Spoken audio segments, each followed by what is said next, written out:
परमपूज्य श्री गुरु डॉक्टर काका, परमपूज्य मंदाताई यांना साष्टांग वंदन. परम आदरणीय सुनील काका, आदरणीय नीलाताईंना साष्टांग नमस्कार. श्रोते, आपण जगदीशांची मूर्ती आपणालाही साष्टांग वंदन करते. अजातवाद चालू आहे, अलात शांती सुरू आहे आणि या अलात शांती प्रकरणाच्या अंतर्गत खंडन मंडन प्रक्रिया, विचारांची खंडन आणि विचारांचे मंडन अशा पद्धतीने अभ्यास आपला सुरू आहे. आणि त्या खंडन मंडन प्रक्रियेच्या माध्यमातून सूक्ष्म बुद्धी, ती सूक्ष्म बुद्धी जेव्हा होते त्यावेळेला अगाजे झालेच नाही तेव्हाच त्या सूक्ष्म बुद्धीला पटतं, त्यात ते रुजतं. तोपर्यंत ते रुजत नाही. आपल्याला फक्त शाब्दिकच कळलेलं असतं की अगाजे झालेच नाही, म्हणजे हे जे जग दिसतंय हे झालंच नाहीये. आम्हाला अनुभव येऊन सुद्धा सुखदुःखामध्ये आम्ही छान व्यवस्थित अगदी खेळत असून सुद्धा सूत्री राहून खेळावे, जीवन आनंदाचे करावे आयतन, हे आम्हाला उमगत नाही. फक्त शाब्दिक उमगतं, तोपर्यंत उमगत नाही. आणि तोपर्यंत त्या बुद्धीचे सर्व कंगोरे छाटून टाकणं आपलं सगळ्यांचं काम आहे. ते कंगोरे छाटणं ही साधना आहे. आणि ह्या अलात शांतीच्या माध्यमातून त्याला डॉक्टर काका सांगतात आहे की साधन कसं करायचं, ही साधना कशी झाली पाहिजे. तर अजातवादाचं दिग्दर्शन अनेक युक्ती आणि अज्ञानाने मांडून केलेलं नक्कीच आहे. युक्ती जरी वापरली पूर्व पक्षांनी तरी सुद्धा दिग्दर्शन अजातवादाचंच केलेलं आहे, हे आम्ही कधीच विसरता कामा नये. कोणत्याही वस्तूंची कोणत्याही प्रकारे उत्पत्ती होत नाही आणि कल्पित स्वतःला निर्माण करण्याचे, त्यामध्ये कार्यामध्ये स्वतःला निर्माण करण्याचे कोणतंही सामर्थ्य नाही. हे आम्ही काही मुद्दे बुद्धीवर ठसवूनच घ्यावे, त्याच्याशिवाय त्या बुद्धीचे कंगोरे आमचे छाटले जाणार नाहीत. म्हणून हेतू आणि फळ आम्ही अनादी जरी मानलं तरी ते उत्पन्न होत नाही. विश्वामध्ये आपणहून निर्माण झालेले असे काहीच नाही. किती महत्वाचा मुद्दा आहे पहा. आपणहून निर्माण झालेलं असं काहीच नाहीये, निर्माण झालेलं असं विश्वामध्ये काहीच नाहीये.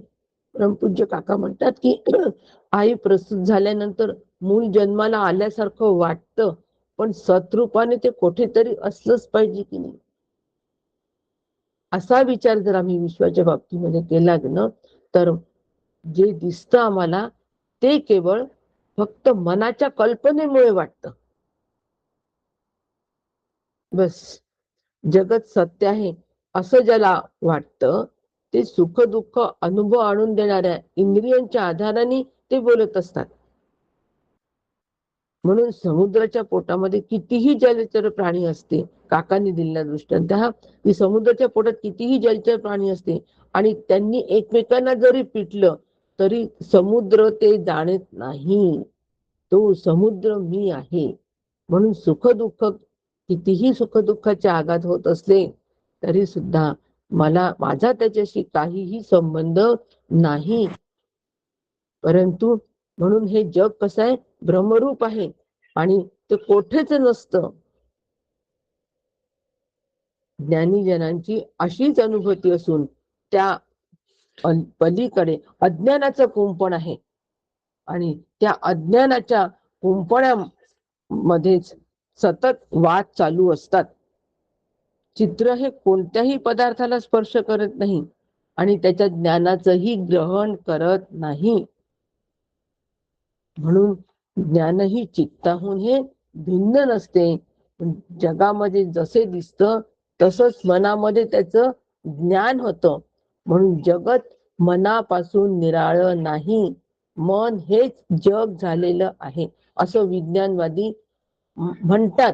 परंतु त्याचं आचार्यांनी खंडन असं केलंय की चित्तही उत्पन्न होत नाही.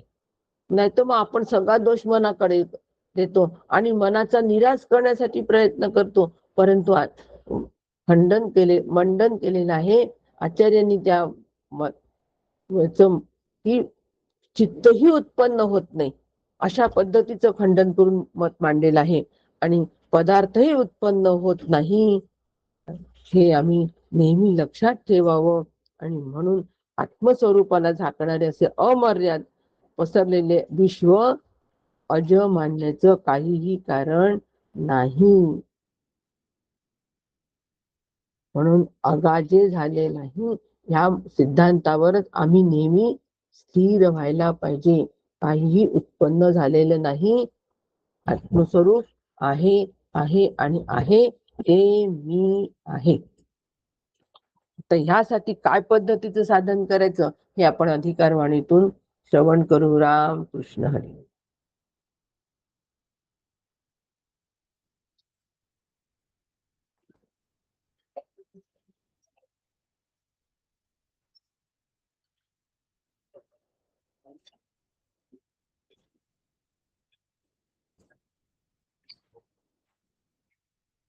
हरे राम राम राम हरे हरे, हरे कृष्ण कृष्ण कृष्ण हरे हरे, हरे राम राम राम हरे हरे, हरे कृष्ण कृष्ण कृष्ण हरे हरे. सद्गुरुनाथ महाराज की जय. वंशी विभूषित करन्न दाभात,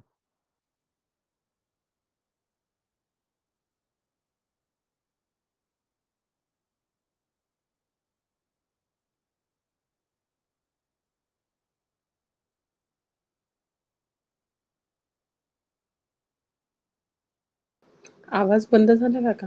म्यूट आहे तुम्ही. हो. सद्गुरु बरं सांगितलं तुम्ही.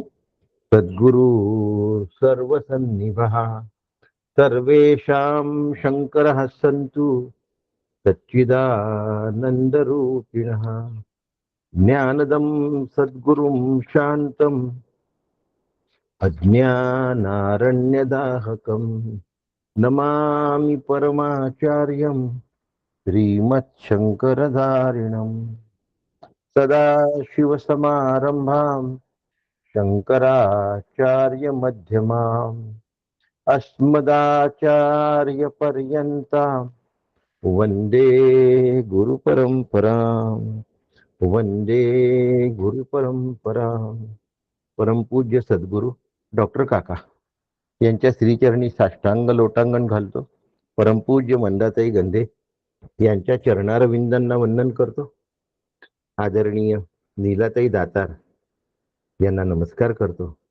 आपणा सगळ्यांच्या हृदयस्थ परमेश्वराला साष्टांग वंदन करतो.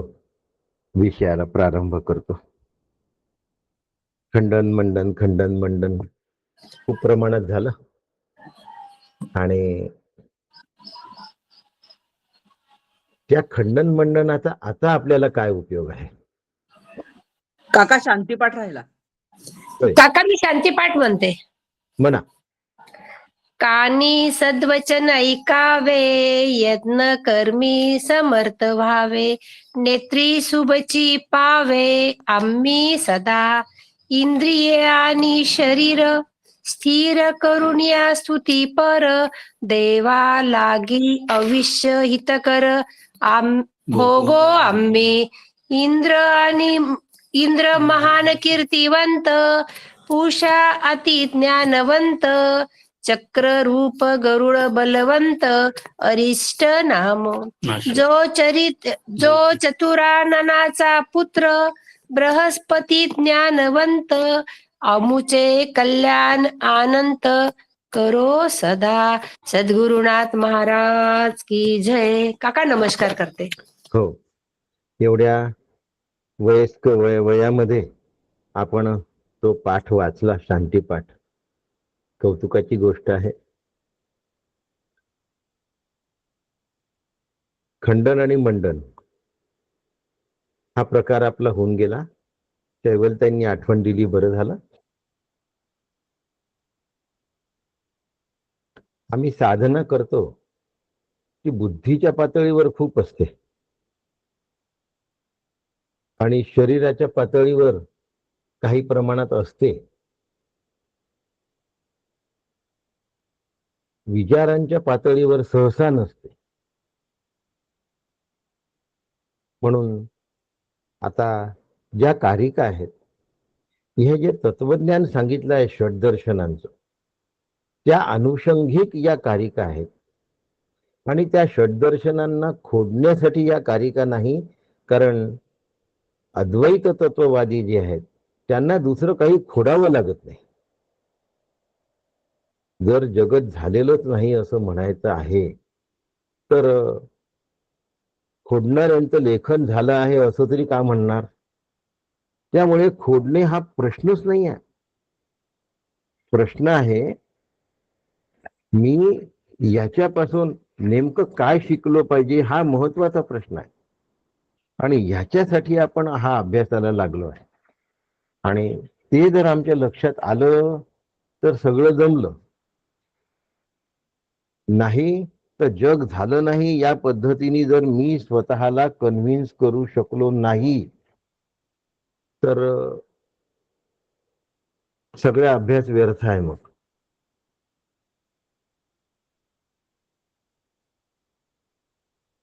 मग काय होतं माहितीये का, आम्ही एवढ्या दुरून आलो, इतक्या मोठ्या पायऱ्या चढलो, संपूर्ण गडच्या गड चढलो, बस झालं या गोष्टींचं वर्णन करायचं आणि आम्ही दर्शन घेऊन आलो असं म्हणायचं. परमार्थातलं दर्शन हे अद्वैत रूपाने आहे, ते मी आहे. या पद्धतीने जर आम्हाला खरंच दर्शन करायचं असेल तर मग नीट आम्हाला समजलं पाहिजे, परमार्थामध्ये आपण कारिका घेतो आहे की स्वतःला कन्व्हिन्स करून टाकता आलं पाहिजे. मी केवळ चैतन्य आहे, मी अनादि आहे, मी नित्य आहे, मी सत्य आहे, मी आद्य आहे. आणि हे माझ्या लक्षात राहिलं पाहिजे. जर हे सगळं लक्षात राहिलं तर मग फार मोठी क्रांती घडते जीवनामध्ये. नाही तर निराशेचा सूर आम्हाला पकडतो.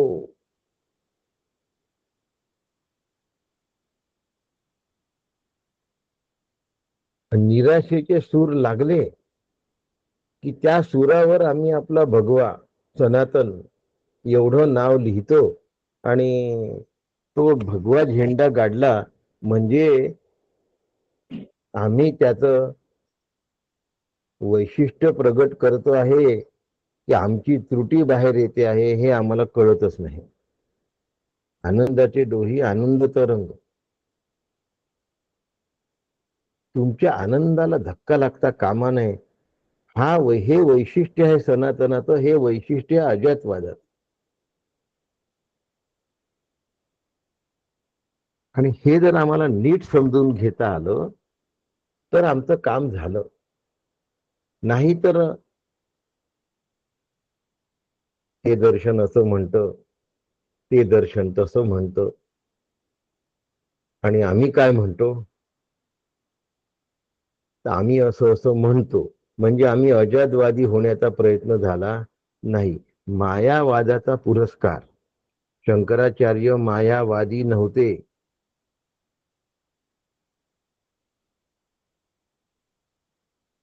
शंकराचार्य मायावादी नव्हते.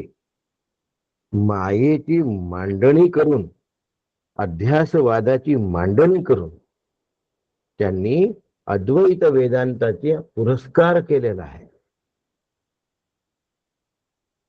त्याच्यामुळे शंकराचार्यांना जर माया शब्दामध्ये मांडायचं असेल तर माया निरासवादी होते असं म्हणायला हरकत नाही. शंकराचार्य माया निरासवादी होते. शंकराचार्यांना मायावादी म्हणण्याचा आरोप शंकराचार्यांवर लावणाऱ्यांची संख्या खूप आहे.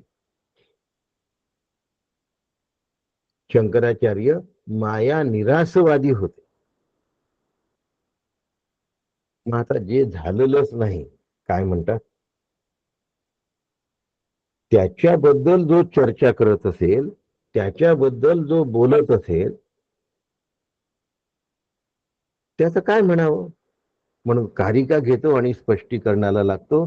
आदावंतेचे यन्नास्ती वर्तमाने तथा वितथहि सदृशः संतो वितथा इव लक्षिता.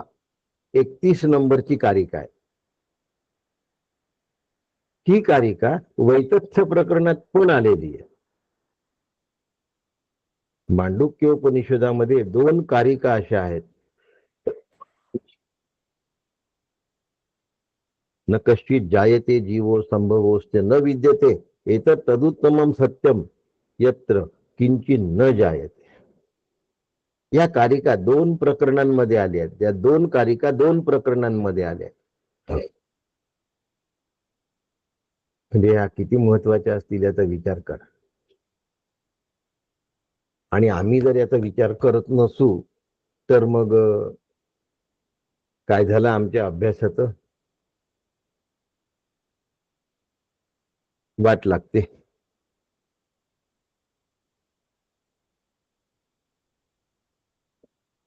परमपूज्य डॉक्टर काकांशी माझी भेट झाली होती.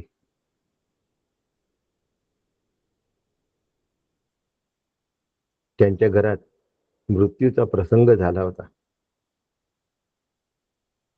आणि काकांच्या भेटीला मी प्रत्यक्ष गेलो होतो. काका म्हणले, लोक म्हणतात यांनी हजारो प्रवचनं केली,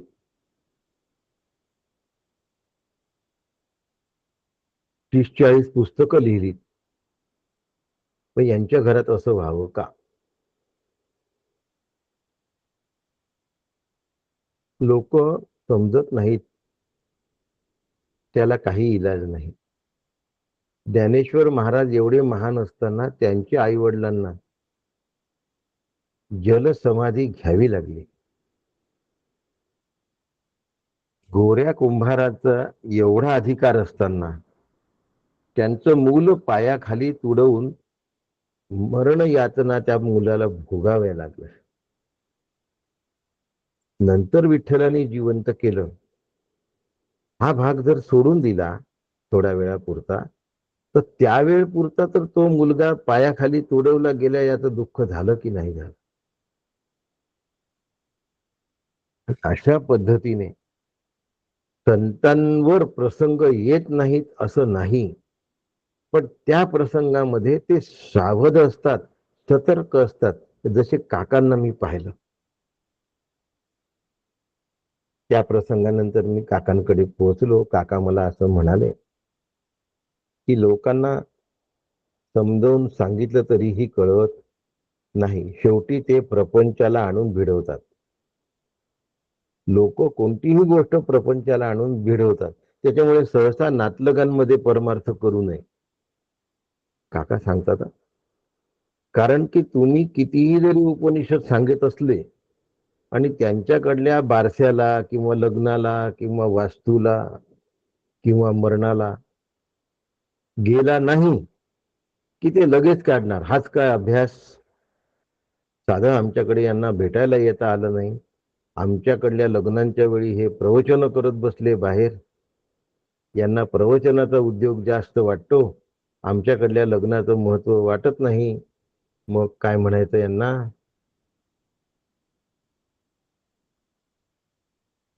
म्हणून नातलगांमध्ये परमार्थ करू नये. धनश्रीताई व्हिडिओ बंद करा.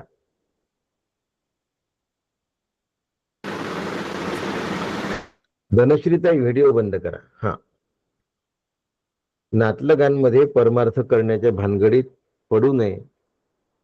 मात्र आचार्य जे सांगतात, संत जे सांगतात त्यावर माझी अत्यंत श्रद्धा असली पाहिजे आणि तसं जगलं पाहिजे. काकांच्या डोळ्यामध्ये टिपूस नव्हतं, काका दुःखाने घेरलेले नव्हते, मला हे सांगायचं आहे. आणि कारिका सांगतो, आदावंतेचे यन्नास्ति वर्तमाने पितत्तथा विततैहि सदृशाः संतो वितथा इव लक्षिताः. 31 नंबरची कारिका आहे, फार महत्वाची कारिका आहे. म्हणून सविस्तर घेणार आहे, कारण याचा अभ्यासाशी कसा संबंध आहे हे आम्हाला कळलं पाहिजे आणि हे आम्ही जाणून घेतलं पाहिजे. आचार्य जे सांगतात तसं फॉलो करणारे संत सुद्धा लागतात आणि संत मिळून जातात, पण आमच्यासारखे साधक तसं फॉलो करायला तयार होत नाही. परमार्थामध्ये फॉलो करण्याचा खूप स्कोप आहे, पण आम्ही तो करत नाही. आदावंतेचे यन्नास्ति वर्तमाने तत्तथा विततैहि सदृशः संतो वितथा इव लक्षितः.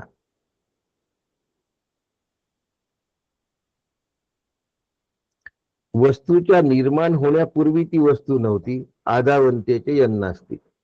वस्तू संपल्यानंतर ती वस्तू नव्हती.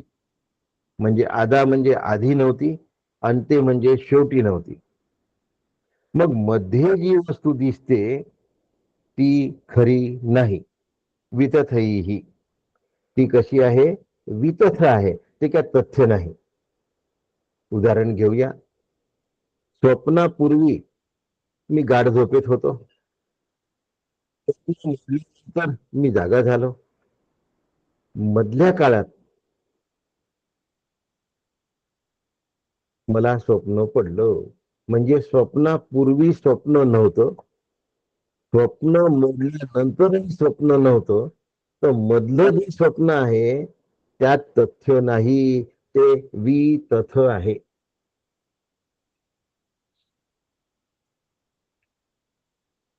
संसार कशासारखा आहे? ईश्वराच्या स्वप्नासारखा आहे. हे मला माझ्या आतमध्ये कोरून घेतलं पाहिजे. संसार सुद्धा स्वप्नवत आहे. हा संसार ईश्वराला पडलेलं एक स्वप्न आहे.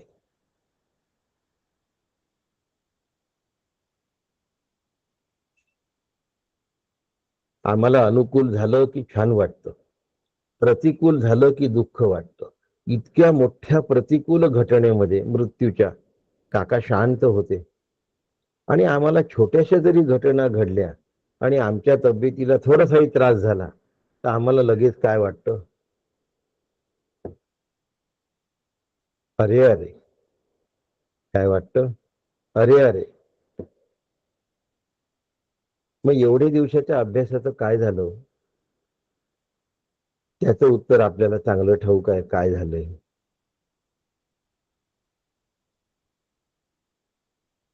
एवढ्या दिवसाच्या अभ्यासाचं काय झालं हे आम्हाला चांगलं आहे माहिती आहे. ज्याप्रमाणे जाग आल्यानंतर स्वप्न खरं नसतं, ज्याप्रमाणे जाग आल्यानंतर स्वप्न खरं नसतं त्याप्रमाणे म्हणजे काय हो? त्याप्रमाणे म्हणजे काय? आत्मजागृती झाल्यानंतर जगताचं अस्तित्व खरं नसतं. समजून घ्या बरं. उशिरा जॉईन होणाऱ्यांनी अत्यंत काळजी घ्या, कारण आता तत्वज्ञानाचं इम्प्लिमेंटेशन, अप्लिकेशन सुरू झालं आहे आजपासून. आणि तत्वज्ञानाचं अप्लिकेशन सुरू झालं म्हणजे आम्हाला कळलं पाहिजे की आम्ही हातामध्ये रामकृष्ण हरीची माळ घेतो आहे. काय म्हटलं मी? आम्ही हातामध्ये जर रामकृष्ण हरीची माळ घेत असेल तर माळच फिरवत राहणं अपेक्षित आहे का? माळच फिरवत राहणं अपेक्षित आहे का? म्हणजे काय म्हणायचं आहे मला?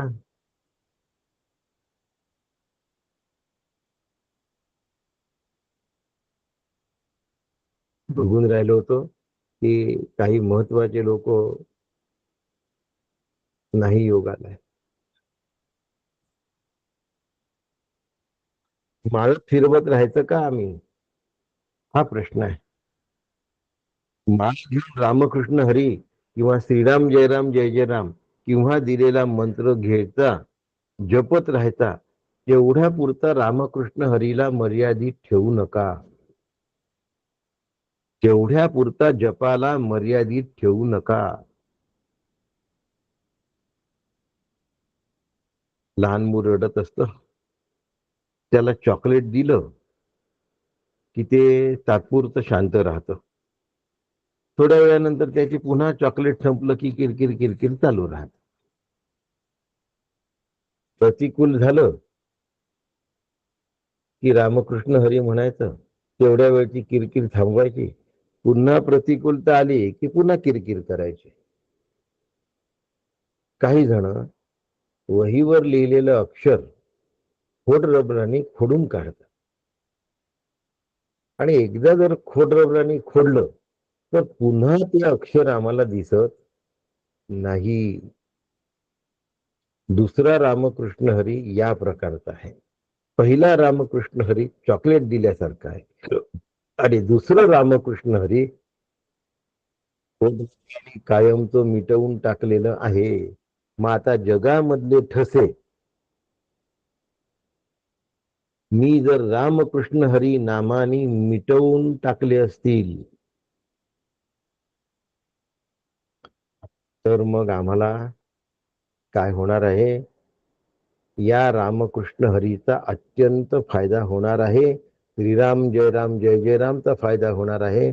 ओम नम शिवायचा फायदा होणार आहे. जे मंत्र आम्ही घेतले असतील त्या मंत्रांचा आम्हाला फायदा होणार आहे.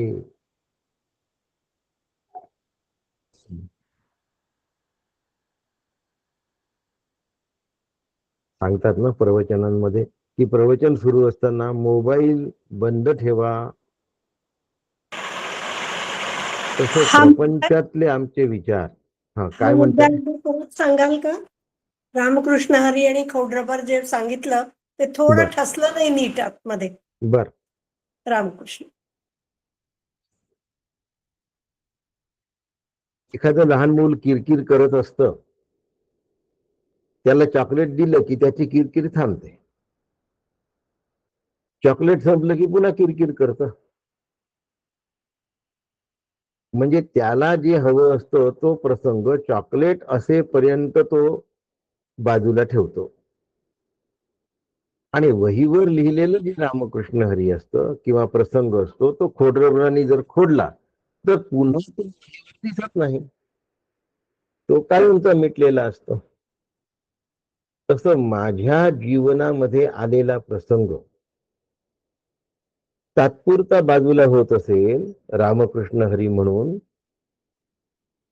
आणि नंतर जर पुन्हा पुन्हा तो आठवत असेल तर चॉकलेटने चॉकलेट दिल्यासारखं आहे रामकृष्ण हरी म्हटलेलं आहे. पण रामकृष्ण हरी म्हणून तो प्रसंग जर मी कायमचा मिटवून टाकलेला असेल तर त्या रामकृष्ण हरी म्हणण्याला एक क्वालिटी आहे, त्याला एक दर्जा आहे. ती खऱ्या अर्थाची साधना आहे. माझी तशा प्रकारची साधना चालू आहे का?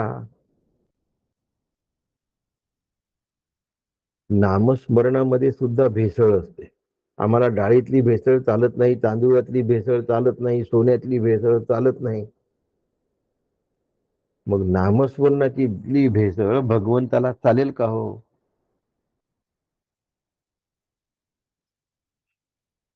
प्रवचनामध्ये मोबाईल घरी ठेवा असं सांगावं लागतं किंवा स्विच ऑफ करा असं सांगावं लागतं. आम्ही प्रपंचातले प्रसंग प्रवचनात जर आठवत असू आणि आदावंतेचे यन्नास्ती वर्तमानेपि तत्तथा वितथो सदृश हो संतो वितथा इव लक्षिता. ही कारिका जर म्हणत असताना आम्ही जर विसरून जाणार असू ती कारिका म्हटली आहे आणि पुन्हा जुनेच प्रसंग उगाळत असू तर आम्ही अभ्यास काय केला?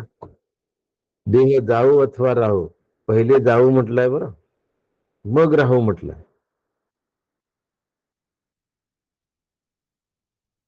माझा देह कुठल्याही क्षणी गेला तरी मला त्याचं काहीही वैषम्य वाटता उपयोगी नाही. हा या अभ्यासाचा काय आहे? उपयोग आहे. आणि जर वैषम्य वाटत असेल तर चॉकलेट खाण्यापुरता अभ्यास केलाय आम्ही. खोडरबरानी कायम मिटवून टाकण्याचा अभ्यास झाला नाही. साधना अखंड करायला पाहिजे, साधना सातत्याची करायला पाहिजे. तत्वज्ञानाशिवाय अखंड साधना शक्य होत नाही. पण आम्हाला देवासमोर तासन तास बसलो की आम्ही खूप श्रेष्ठ आहोत असं वाटतं. माळाच्या माळा फिरवायच्या, संख्याच्या संख्या पूर्ण करायच्या, चांगली गोष्ट आहे. माळा फिरवू नका असं मी म्हणायचं नाहीये. तत्वज्ञानाला नामाच्या आलंबनाची गरज आहे. जिथे आलंबन असतं तिथे यश असतं. नुसतं तत्वज्ञान घेऊन चालणार नाही, त्याला नामाची जोड लावावी लागेल. याला आत्मानुवर्ती असं म्हणतात. पण असं साधन मी करतो की देवासमोर जास्त बसून साधन करण्यात धन्यता मानतो. एरवी चालता बोलता उठता बसता मला माझी मनस्थिती जपता आली आहे का विचारांनी, हा महत्वाचा भाग आहे. काही साधकांना मी सांगितलं आहे की देवासमोरचे तास वाढवण्यापेक्षा 24 तासातल्या समाधानाचे तास माझे वाढतात आहे का बघा. नाव घेत नाही मी. ज्यांना सांगितलं त्यांना चांगलं माहिती, आणि ज्यांना नाही सांगितलं त्यांनी आज लक्षात ठेवा. सोळं घालून, भस्म लावून, टिळे लावून, माळा घालून माळा फिरवायच्या, त्यापेक्षा मी माझं समाधान अखंडत्वाने जपता येतं का हे महत्वाचं आहे. देवासमोर माळा जपणं योग्य, देवासमोर काय जे करायचं आहे ते करणं योग्य, पण तेवढं केलं की माझं काम झालं असं समजणं बरोबर नाही.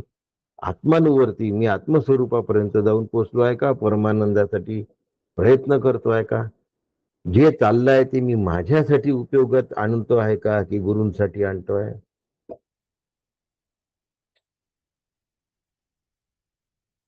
जगातल्या लोकांसाठी नाही परमार्थ करायचा, गुरूंच्या डोक्यावर अर्पण करण्यासाठी परमार्थ नाही करायचा. नाही तर मग आम्ही तुम्हाला गुरु पौर्णिमेला पाकिट दिलं, फळं दिलेत, वस्तू दिल्यात, आता वर्षभर आमचं सगळं तुम्ही सांभाळा, यासाठी गुरु पौर्णिमा नसते.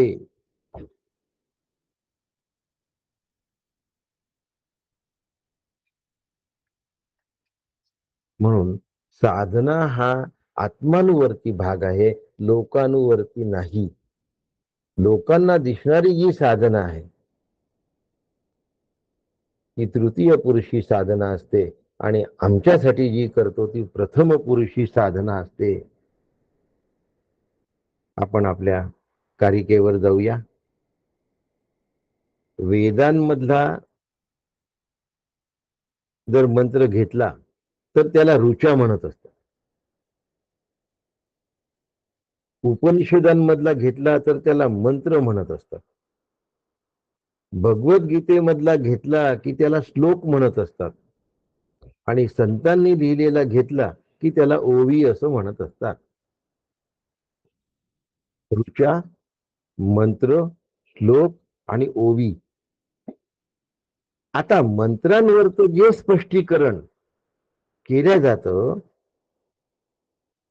त्यांना कारिका म्हणत असतात. आदावंतेचे यन्नास्ति वर्तमाने तिथं तथा ही कारिका आहे. 12 मंत्रांचं स्पष्टीकरण करणारी ही कारिका आहे. म्हणून नीलाताई 12 मंत्र रोज म्हणतात. आपल्या मांडुक्यातले 12 मंत्र त्या पहिल्यांदा म्हणतात आणि मग कारिकांना प्रारंभ करतात.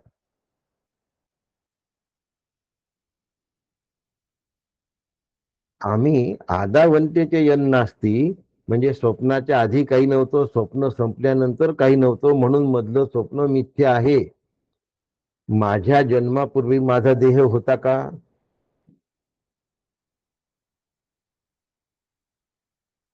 माझ्या मरणानंतर माझा देह असणार आहे का? माझ्याबद्दलच विचार करा. स्वतःबद्दल केला तर धक्का बसेल. आणि दोन्ही ठिकाणी जर तो नाही तर मध्ये असणारा देह हा खरा आहे का? माझा, दुसऱ्याचा नव्हे, माझा. आता आम्ही दुसऱ्याच्याच देहावर जर प्रेम करतो तर माझ्या देहावर किती प्रेम करत असू? जो दुसऱ्या प्रेम करतो त्याचं पहिले प्रेम स्वतःवर असतं, लक्षात ठेवा. आत्मनस्तु कामाय सर्वं प्रियं भवति. अरे नवारे कामाय पत्नी ही पत्युः प्रियं भवति. आत्मनस्तु कामाय पत्नी ही पत्युः प्रियं भवति. अरे नवारे कामाय पती ही पत्नी प्रियं भवति. आत्मनस्तु कामाय. पती पत्नीला, पत्नी पतीला, आई मुलाला, मुलगा आईला, मुलगा बापाला, बाप मुलाला, मुलगी वडिलांना, वडील मुलींना, आईला. हे सगळे नाती आहेत. ही आपलं आत्म्यावर प्रेम आहे म्हणून असतात. आपलं दुसऱ्यावरचं प्रेम हे आपल्यावर प्रेम आहे म्हणून असतं. बृहदारण्य येणार आहे ती पण वेळ.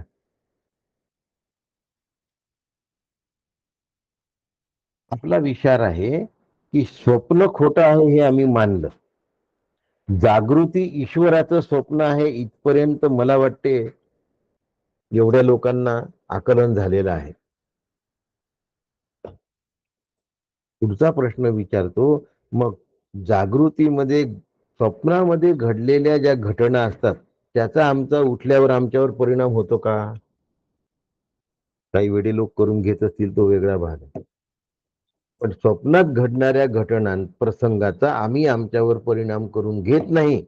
मग जागृतीत घडणाऱ्या प्रसंगाचा आम्ही आमच्यावर परिणाम करून घ्यावा का? आणि जर ते तसं नसेल तर आम्ही अभ्यास केलेला नाही. जागृतींच्या घटनांचा माझ्यावर परिणाम होता कामा नये, कारण जागृती स्वप्नवत मिथ्या आहे. म्हणून माझ्या रोजच्या जीवनात जे अनुकूल किंवा प्रतिकूलाचं चिंतन होतं तेव्हा माझा अभ्यास कमी पडतो आहे. कारण अनुकूलाच्या चिंतनाने मला सुख वाटतं आहे, प्रतिकूलाच्या चिंतनाने मला दुःख वाटतं आहे. मला रागद्वेष निर्माण होतात आहे. रागद्वेष का निर्माण होतात? कारण भेदाभेद.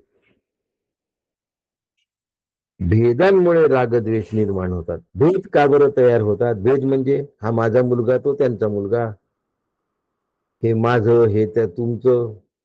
भेद का निर्माण होतात? भेद अज्ञानामुळे निर्माण होतात. आणि वरून तर मी प्रवचन करतोय उपनिषदांवर, मी ज्ञानी आहे असं समजतोय आणि मला दुःखही होत आहे.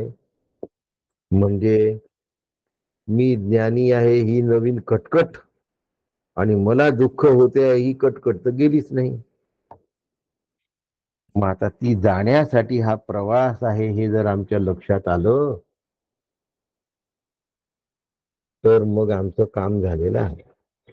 त्यासाठी भगवत पूज्यपाद श्रीमद गौडपादाचार्य दृष्टांत देतात आहे की मी झोपलेलो असताना मला स्वप्न पडलं की मी फिरायला गेलो. मी झोपलो असताना मला स्वप्न पडलं की मी फिरायला गेलो. आता ते म्हणतात तू फिरायला गेला तेव्हा तुझं शरीर खाटेवरच होतं की नाही, म्हणजे अंथरुणावरच होतं की नाही. मग तू तो फिरायला गेला, मग फिरायला गेलेलं शरीर दुसरं होतं की नाही.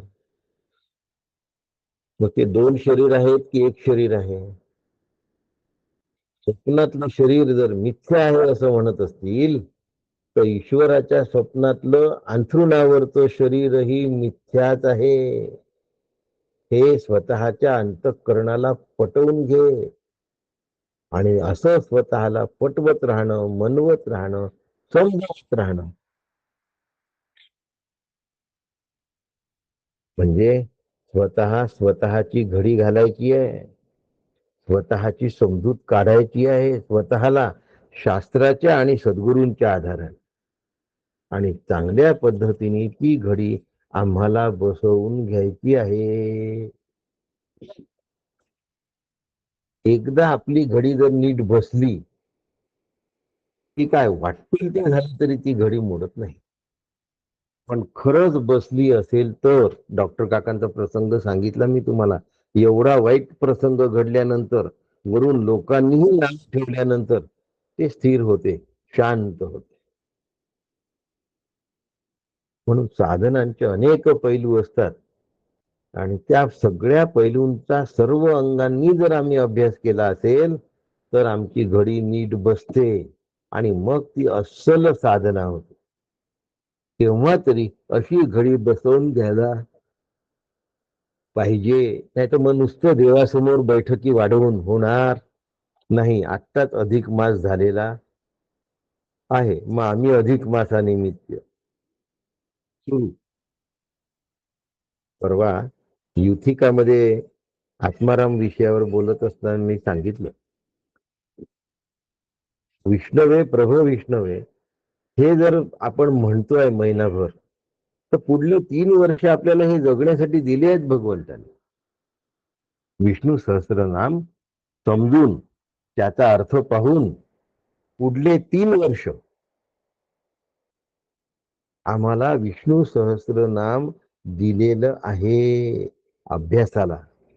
त्याच्यामुळे विष्णवे प्रभो विष्णवे पुढल्या 3 वर्षानंतर येणाऱ्या अधिक महिन्यामध्ये आम्हाला अर्थासह ते जगता आलं पाहिजे.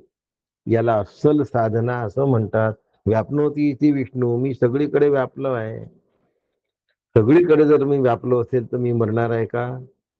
देह जाओ अथवा राहो, पण अशी घडी आम्ही बसवून घेत नाही. आम्हाला अपेक्षा असते गुरूंनी आमच्या संकटामध्ये धावून यावं. गुरु म्हणजे आम्हाला बरं वाटतं, एकदम छान वाटत. करावं का हो असं? याच्यासाठी गुरु असतात का? सांगा.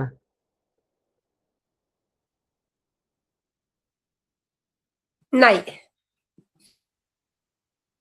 पण याच करता गुरूंचा वापर केला जातो आणि म्हणून गुरु पौर्णिमेला मोठं पाकिट द्यावंसं वाटतं. कितीही मोठं पाकिट दिलं तरी याच्यासाठी गुरु नसतात. म्हणून संसाराचं सत्यत्व, अनुकूल प्रतिकूलता, त्यातून निर्माण होणारे रागद्वेष आणि त्या रागद्वेषातून निर्माण होणारे भेद, आणि हे भेद निर्माण होण्याचं कारण अज्ञान. म्हणून या अभ्यासाने म्हणजे विद्येने अविद्या घालवली पाहिजे, या ज्ञानाने अज्ञान घालवलं पाहिजे. नाही तर मला एवढं ज्ञान झालं, हा एक नवीन पुन्हा काय होईल, प्रॉब्लेम तयार होईल. म्हणून तैसा हृदयामध्ये मी रामू, असता सर्व सुखाचा आरामू, की भ्रांताची कामू विषयावर. सांडोनी राम आनंद घन, जयाचे म्हणी विषय चिंतन, हे कैसे समाधान लोलंगत असे. म्हणून बसलेल्या घड्या सुरेख बसलेल्या असल्या पाहिजे आणि त्या मला वापरता आल्या पाहिजे. नेमकं साधन मला करून घेता आलं पाहिजे. मग आजारी पडल्यावर म्हणतात की बा हे कसं आम्हाला जमलं नाही, काय करावं, लक्ष लागत नाही. लक्ष आत्ता लावा, आरोग्य असताना लक्ष लावा. कृतिशील साधना करू नका, चिंतनशील साधना करा.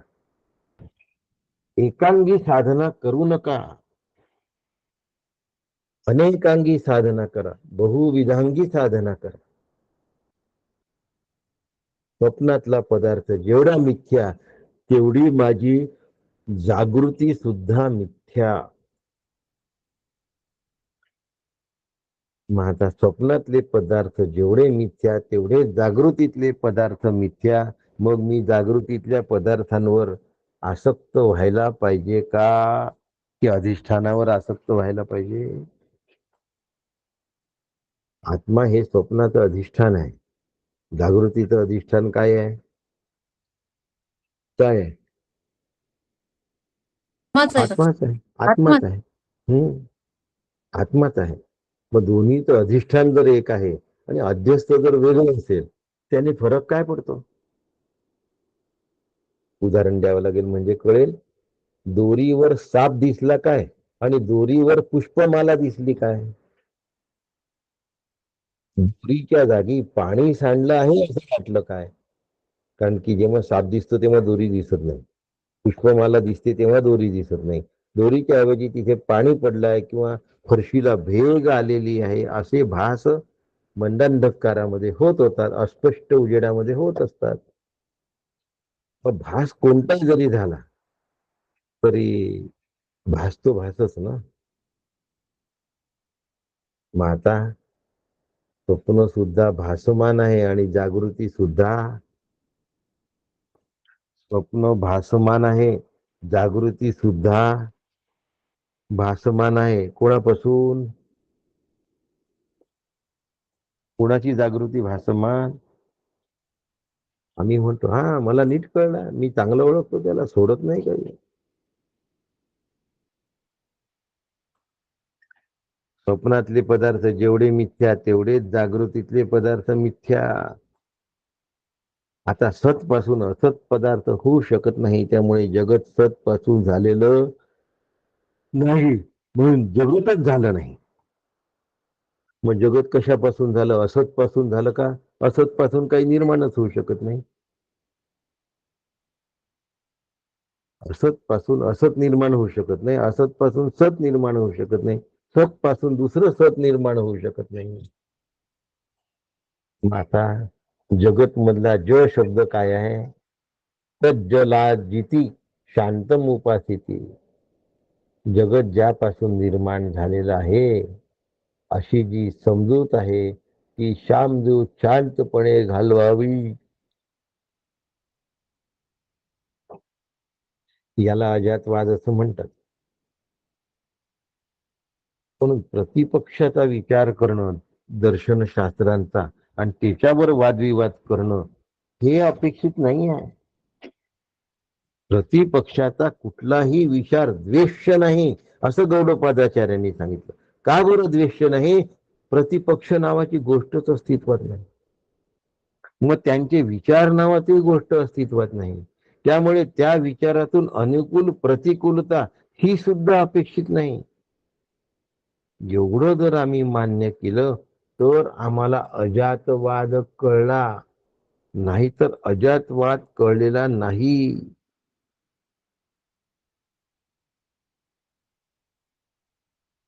तू आत्मा आहे ह्याची जाणीव तुला झाली असली पाहिजे. समजा एखाद्या माणसापासून मध्ये दोष दिसतात आहे, सुनेला सासूमध्ये, सासूला सुनेमध्ये नातं मोठं पक्क आहे, दोष दिसत असतील तर त्या दोषापासून मी माझं रक्षण केलंच पाहिजे. परंतु त्या दोषांना उघडत राहण्यात काही अर्थ आहे काय? मला जेव्हा ते दोष येऊन भिडतात त्यावेळेला मला त्याचा उपाय पण केला पाहिजे, विसरू नका. पण तसं झाल्यानंतर तसं करावं लागतं, नाहीतर मग आमची ही अशी आहे किंवा आमची सासू अशी आहे, आमची सून अशी आहे, चालले शेजारी सांगत, चालले नातलगांमध्ये सांगत. अरे तू मिटव तुझ्या चित्तामधलं, तू मिटव.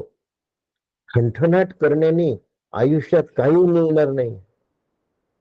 कोरड्या विहिरीमध्ये किती बादल्या टाकल्या तरी पाण्याचा लवलेश येणार नाहीये.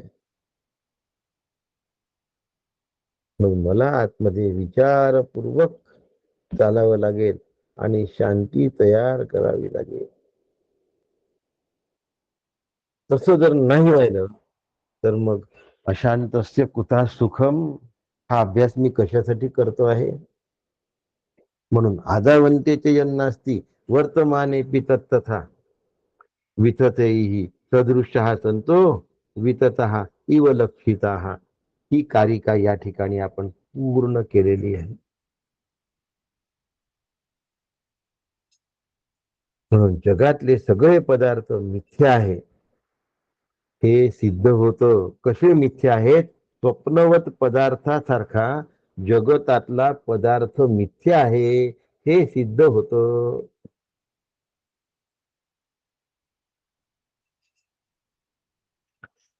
पुढची कारिका सांगते, सप्रयोजनता तेषाम स्वप्ने विप्रतिपद्यते तस्मादाद्यन्तवत् त्वेन मिथ्यैव खलु ते स्मृतः.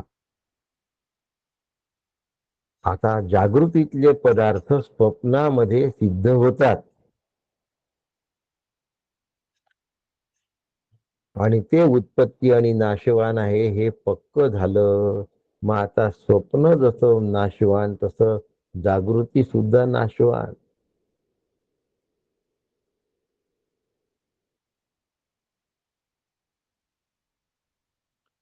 बाहेरचा मोठा ही मला स्वप्नात दिसतो म्हणजे स्वप्न मिथ्या झालं की नाही झालं?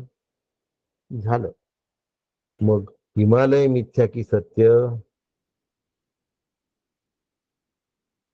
स्वप्नस्थ पदार्थ मिथ्या आहे, कारण ते लहानशा जागेत मावले. माझ्या शरीरात हिमालय मावला.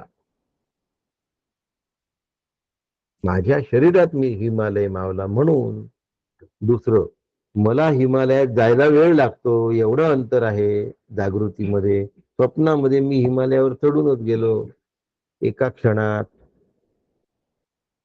म्हणून हिमालय मिथ्या आहे. जेवढं स्वप्न मिथ्या, तेवढी माझी जागृती सुद्धा मिथ्या आहे, हे लक्षात घेणं फार गरजेचं.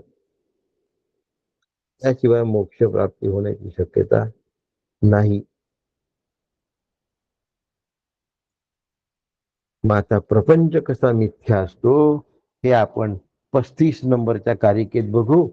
आदावंतेचे यन्नास्ती ही 31 नंबरची आणि 32, 33, 34 या कारिका आपण या ठिकाणी 32 आणि 33, 31, 32, 33 या 3 कारिका आपण इथे पाहिल्या. आता 34 नंबरच्या कारिकेमध्ये प्रपंच मिथ्या कसा आहे हे आपण उद्या सकाळी बघू. या ठिकाणी आपण थांबू. आता मला जागरण असताना प्रतिकूल आणि अनुकूलतेचा झपाटा लागता कामा नये.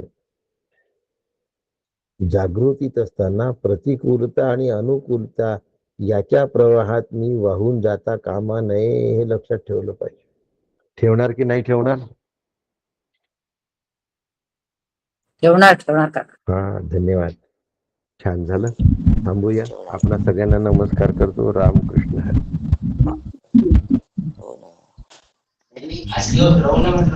हरी काका. रामकृष्ण हरी. रामकृष्ण हरी. रामकृष्ण हरी काका. नाही हो. रामकृष्ण हरी. रामकृष्ण हरी काका. रामकृष्ण हरी. रामकृष्ण हरी काका. काय झालं सर काका? नाही झाली म्हटलं अजून.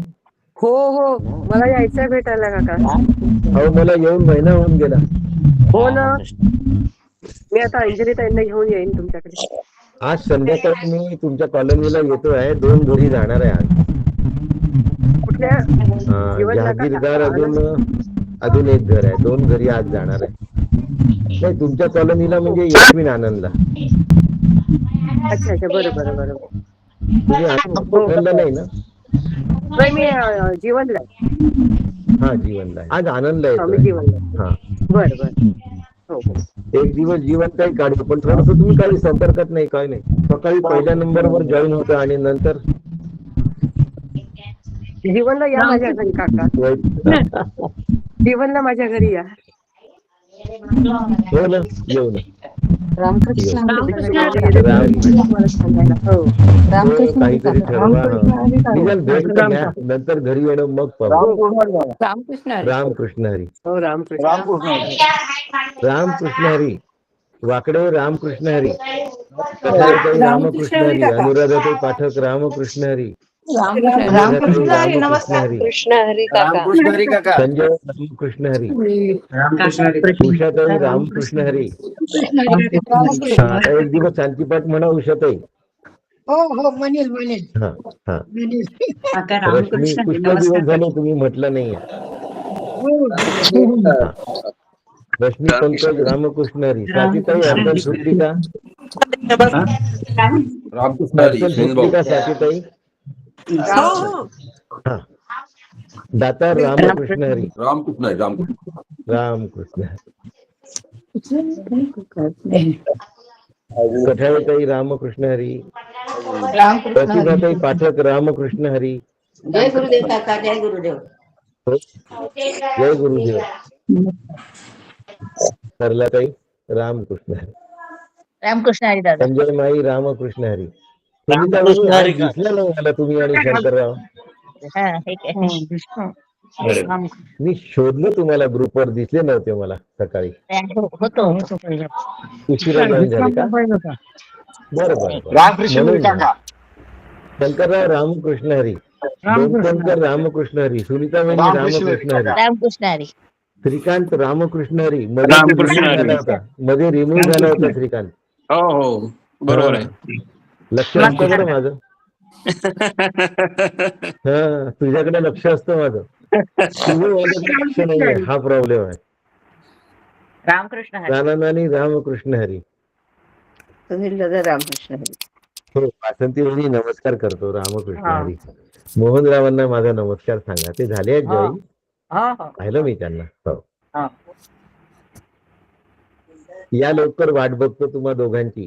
हो उद्या येतोय ना. आम्ही वाट बघतो पुण्यात. हो, उद्या येतोच आहे. हो, आज मी आनंद मध्ये येतोय. हो ना, हो, सांगते मी उर्मिला. तुमच्याकडे येणार नाही, मी न बोलवता येतो तुमच्याकडे. नाही नाही, आम्ही बोलव ना तुम्हाला. हो, तसंही येतो. तुम्ही आले की मी आलोच म्हणून समजा. फक्त आले ते कृपा आहे कळवून द्याल मला. सद्गुरूंची कृपा.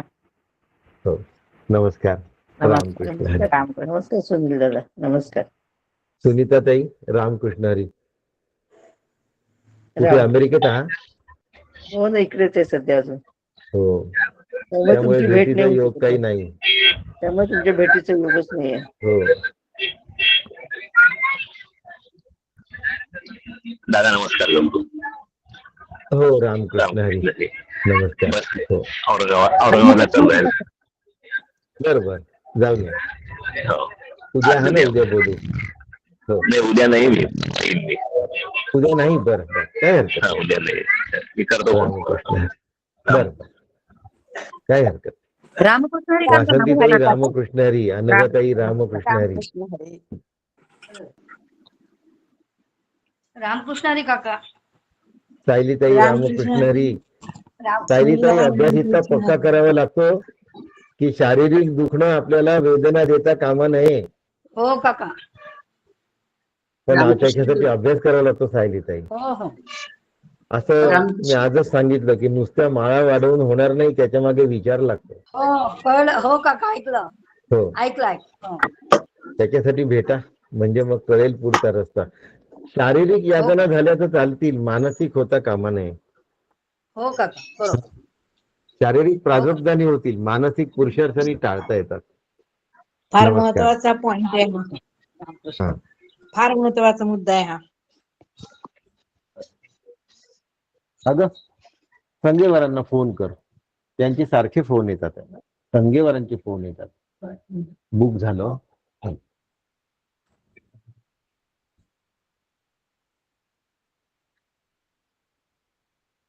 रामकृष्ण हरी सुनील. रामकृष्ण हरी अनंता. अरे रामकृष्ण हरी. आता नमस्कार. बोल ना.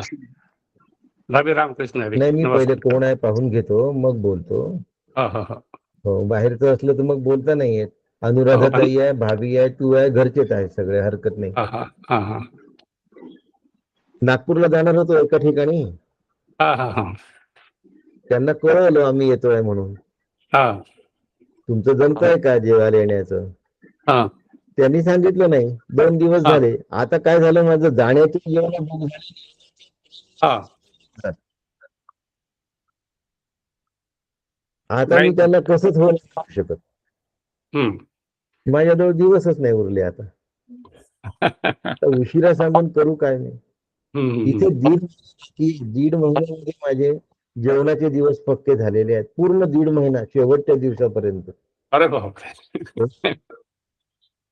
म्हणजे नागपूरला मी संध्याकाळच्या ट्रेननी निघतोय तर सकाळचं जेवण झालंय माझं बुक. अच्छा. इतकं बांधलं गेलेलं आहे आता. आणि नागपूरला त्यांचं उत्तर नाही आलं 2 दिवसात. झालं दुसरीकडे, झालं माझं पक्क. आणि येताना तर डब्बा पक्का झाला. म्हणजे आता त्यांच्याकडनं मी डबा सुद्धा घेऊ शकत नाही येताना. उशीर केला की मग माझ्या हातात काही नाही राहत. दुसऱ्यांनी वेळ घेतल्यावर मी देऊन देतो. जो मागेल त्याला देतो. हो, बरोबर आहे. 1.5 महिन्याचं बुकिंग झालंय माझं सगळं. आणि आणखीन वाढते घर आहेत. आता ते ऑड डेजला पाहावं लागणार आहे काहीतरी. हे आपल्या अनुराधातही पाठक येणार आहेत. त्यांच्याही घरी जायचंय, आधीच सांगून ठेवलंय. काय होतं ते. यायचं आहे, यायचं आहे. हो ना, पाहू आता कसं ते. नाही तर आपण शिवगडला भेटतोच आहे. हो, शिवगडला तुमचं भेटतोच आहे. रिझर्वेशन केलंच आहे. हो, घरी येण्याचं बघू कसं करायचं ते. घरी आले ना तुम्हाला लेक सुनांना वगैरे पण नमस्कार करता येईल ना, असं होतं ना. नाहीतर हो ना, इलेक्शन पाहू आता. एरवी राहत नाही ना, मग असं होतं. बरं. लेख सुना बघू तुमच्या पण शनिवार रविवारी लागतील ना. पाहू, तुम्ही या तर खरी आल्यावर फोन असं- करा आणि हा, हिच्याशी सुना घरीच बोला असतात, सुना घरीच असतात, लेखच हो. फक्त ऑफिसला जातो. पण सुना आल्यावर नात हिच्याशी वगैरे बोला घरीच. तुम्ही हो आल्यानंतर. हो चालेल चालेल. हं. हा, कालच शैवलताईचंही पक्क केलं आहे. ठीक आहे. हं. रामकृष्ण हरी. मी थांबूया आता. तिथे यायची हा, होती हा. म्हणून आधी बोलली नव्हती. आतापर्यंत मी तुमच्या जवळ विषय एवढ्यासाठी नव्हता काढला की मी तिथे आली नव्हती. म्हटलं पण ते पुण्यात बाकीच्या आल्यानंतर लोकांनी मग विषय बोलू. काढून ठेवले ना. इतरांनी विषय अच्छा, काढून ठेवले आहेत ना. इतरांनी विषय काढून ठेवले ज्यांनी असतात. विषय काढले त्यांना हो म्हटलंय. हं. 1.5 पण वर्ष बुक झालंय सगळं. असं. ठीक आहे, बघू काय ते. या, हो हो ठीक आहे. येणार आहेच. रामकृष्ण. हो. रामकृष्ण.